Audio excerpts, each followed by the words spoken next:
When the new two-family house was finally finished, my mother-in-law looked at me with a cold smile and said, "You aren't needed here anymore, Dolores. We didn't even prepare a room for you, so please leave." Her words hit me like a slap, but I had seen this coming for a long time. I pretended to be shocked, my eyes widening as if this revelation had taken me by surprise. Inside, however, I felt no such shock.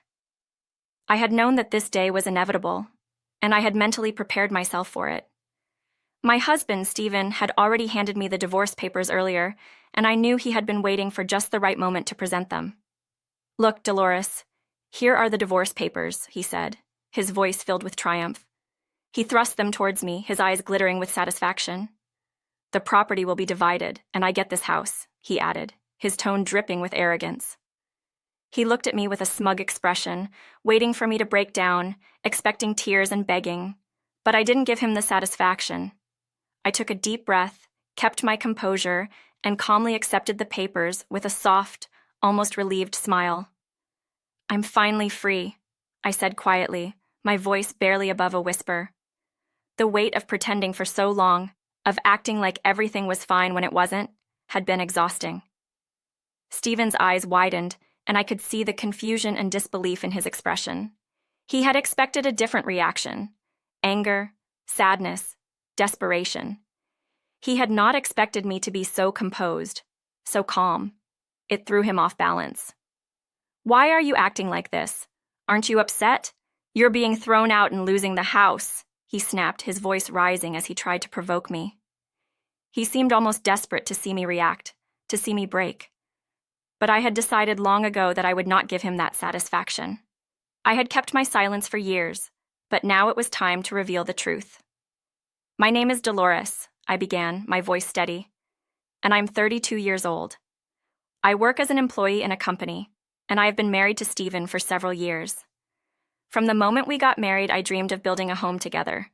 We lived in a small rented place, and I saved every penny I could with the hope of one day having a home to call our own." I paused, looking Stephen directly in the eye.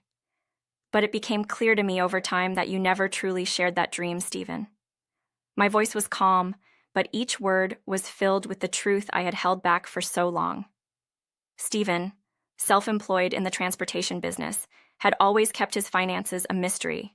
His income was unstable, and although he frequently boasted about how much he earned, claiming it was higher than mine, he never contributed meaningfully to our shared expenses. Whenever I brought up the idea of saving for our future, he would brush me off, using his family as an excuse.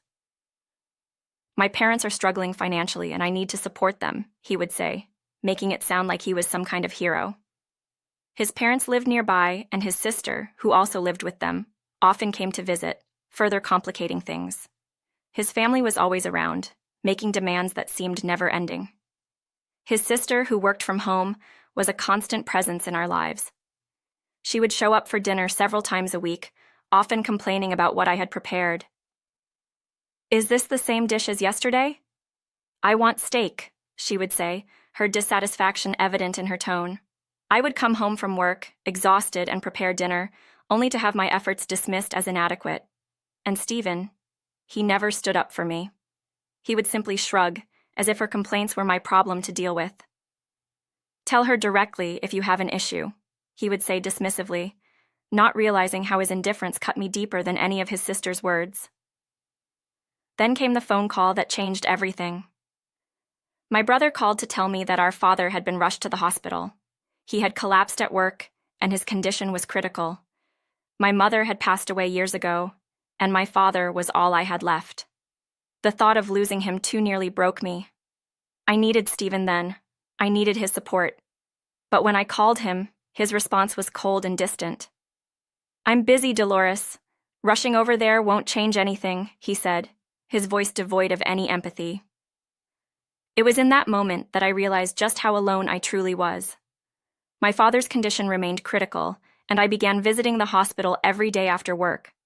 My time with my father was precious, and I wanted to be by his side. But this meant coming home late, which only angered my mother-in-law. "We'll be having dinner here from now on, so come back early," she ordered one evening, her voice filled with disdain. She had no sympathy for my situation, no understanding of what I was going through. It was clear that my visits to the hospital bothered her. She didn't like that I was prioritizing my father over her son and her demands. She even went as far as to suggest that I shouldn't bother visiting the hospital so often. After all, she said the nurses would take care of him. The demands from Stephen's family didn't stop. His parents and his sister began coming over for dinner every single night.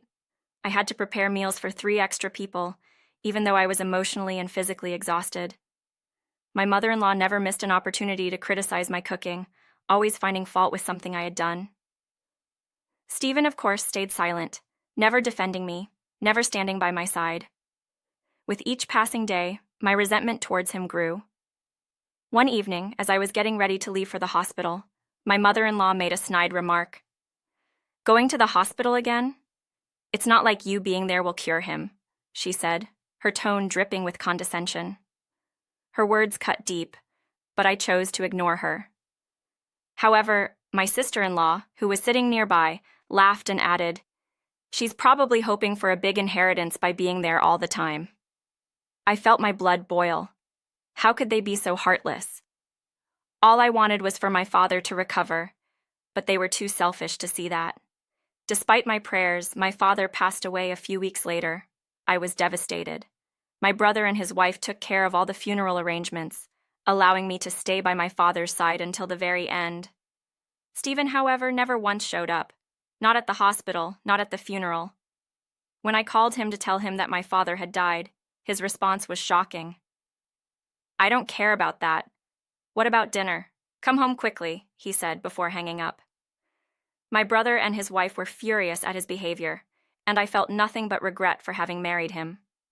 When I returned home after the funeral, Stephen greeted me with a smile.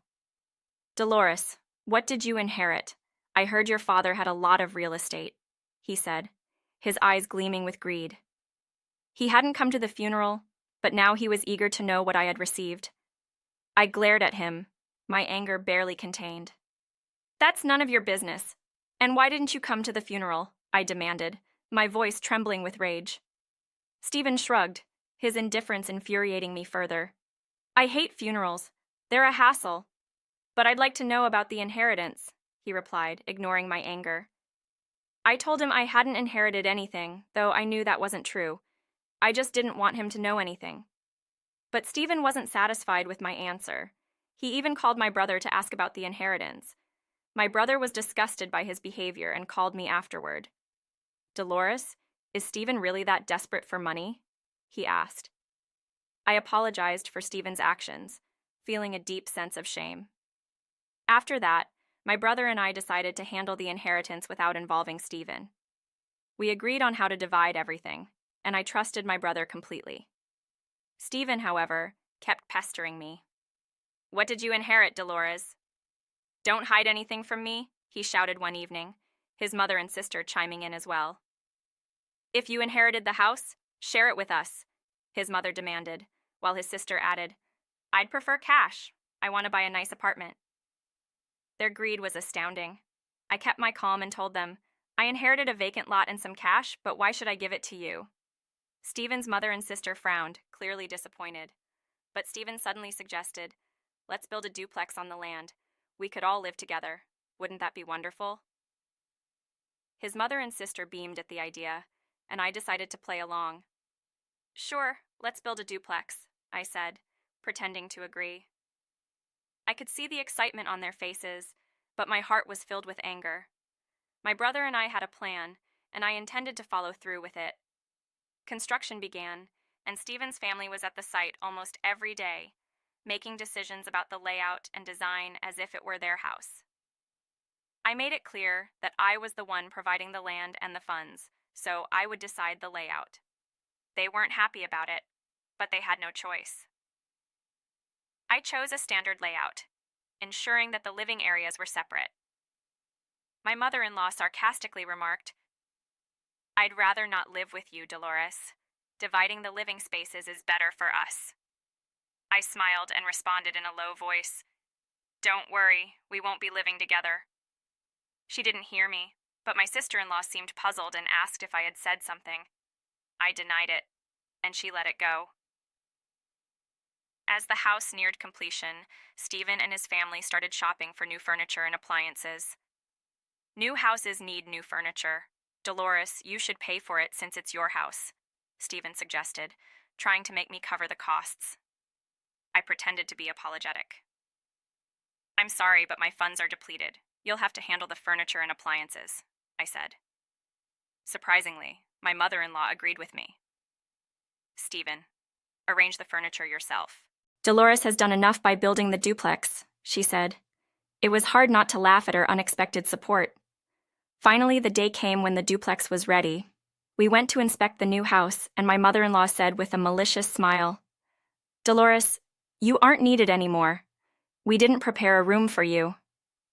Stephen handed me the divorce papers, his sister adding, Stephen is remarrying, so there's no place for you here. They looked at me, expecting me to be devastated, but I smiled. I'm finally free, I said, my voice calm. Stephen's face turned pale with shock. Why are you acting like this? You're losing everything, he shouted. I looked at him with disdain. Divorcing a man who makes only $99,000 a year and has been unfaithful is the best thing that could happen to me, I said. Stephen still didn't seem to understand, but his mother and sister began to panic. Wait, $99,000 a year? That's not monthly? My mother-in-law exclaimed, and my sister-in-law's smile disappeared. Just then, my brother arrived, and I decided to reveal the truth. I found out about Stephen's affair because my brother had it investigated.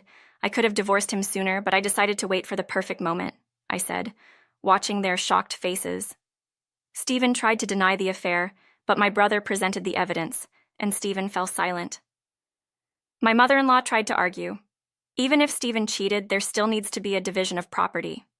This house belongs to Stephen, she insisted. I clarified the facts. The land was inherited from my father, and the funds for construction came from my inheritance. The house is registered in my name, so it's not subject to property division. Stephen and his sister were clearly unsettled, realizing they would get nothing. Why didn't you tell me I wouldn't get the house? I promised my girlfriend a life in a new home, Stephen shouted.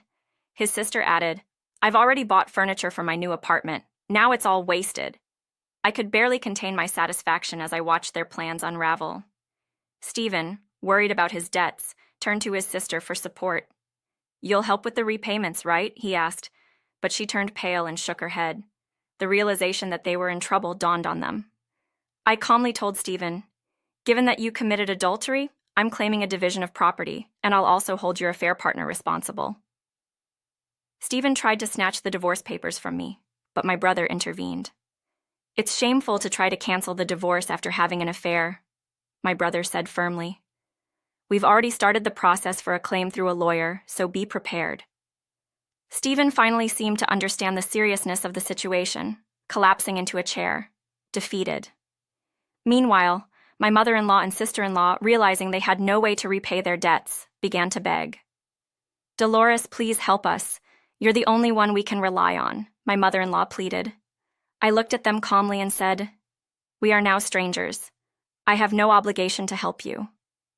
They were at a loss for words, and my brother and I turned to leave. Suddenly, my usually quiet father-in-law spoke up. I'm getting a divorce too.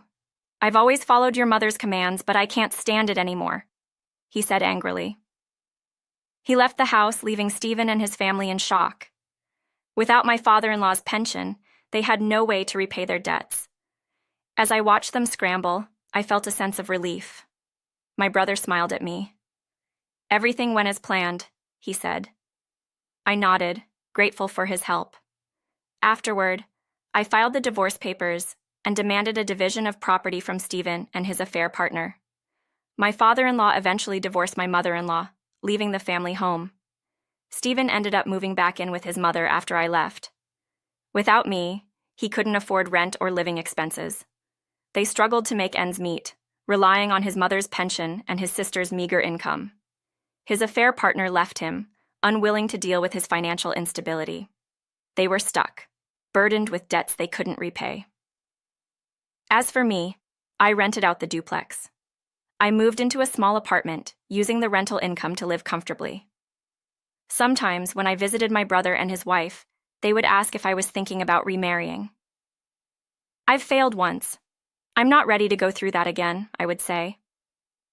My brother understood, but his wife was optimistic. Don't worry, Dolores. Next time we'll find someone wonderful for you, she said with a smile. Deep down, I found myself looking forward to whatever the future held.